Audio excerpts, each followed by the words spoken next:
KJ, it looks fine, Stephanie told me, staring at my chest in the bathroom mirror.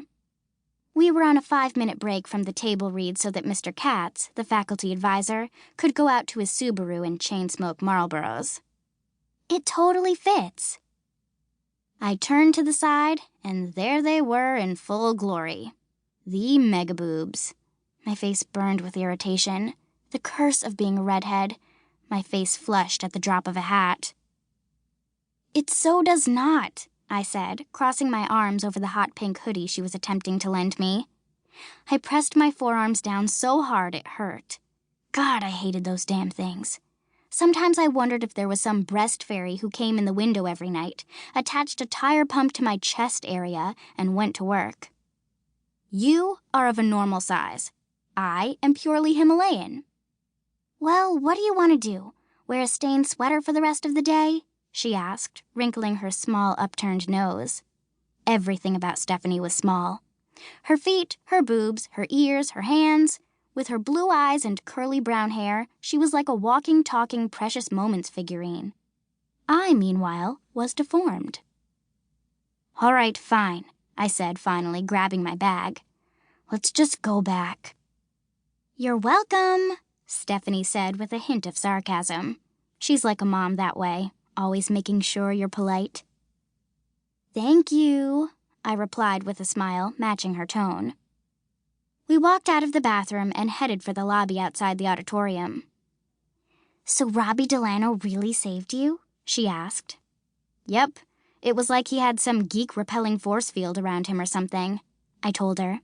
It was super cool. Huh, well, by definition, that would sort of make him a geek too, she said thoughtfully. Uh-oh, science girl has a new hypothesis, I joked. Stephanie could make a scientific theory out of almost anything. She once did a whole project on how White Castle isn't as popular as Burger King, McDonald's, and Wendy's because red, yellow, and orange promote hunger, whereas blue and white promote inner peace. No, I'm not kidding.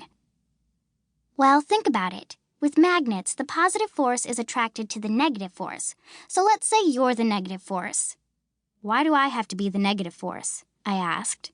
She rolled her eyes. Okay, you're the positive force. The geeks are the negative force. The only thing that could repel them is another negative force. Therefore, Robbie is a geek, she finished happily. We had just stepped into the lobby, and about a dozen people stopped talking as Stephanie's last 4 words echoed throughout the room. Laughter quickly, inevitably ensued. Stephanie looked like she was about to die. Oh my God, kill me now, she said. I didn't answer. I couldn't, because my Cameron Richardson radar was going berserk. Cameron Richardson, I whispered through my teeth, my heart pounding. What?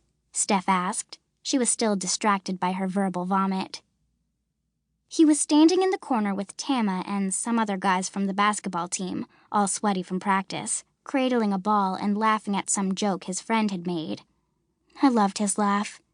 It wasn't the usual popular guy laugh. You know how they always laugh really loudly while looking around at their friends to make sure they're all still laughing too, so they'll know when to stop?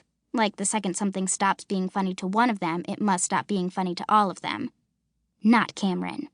He laughed like no one was watching him.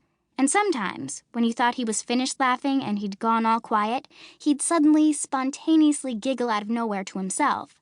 Sometimes in bio class, I'd catch him doing that. I loved him most in those moments. Of course, he'd never caught me doing anything. I was pretty sure that Cameron had a special superpower that enabled him to see right through me. Cameron Richardson, Cameron Richardson, Cameron Richardson, I muttered. I was moving Steph through the lobby now, trying to look casual and cool as we passed by Cameron's little clutch of friends. His red and white Washington high cap was on backward, and he lifted it up to scratch at his dark blonde curls. My palms were sweating, and I felt lightheaded, just like I always did when Cameron was around.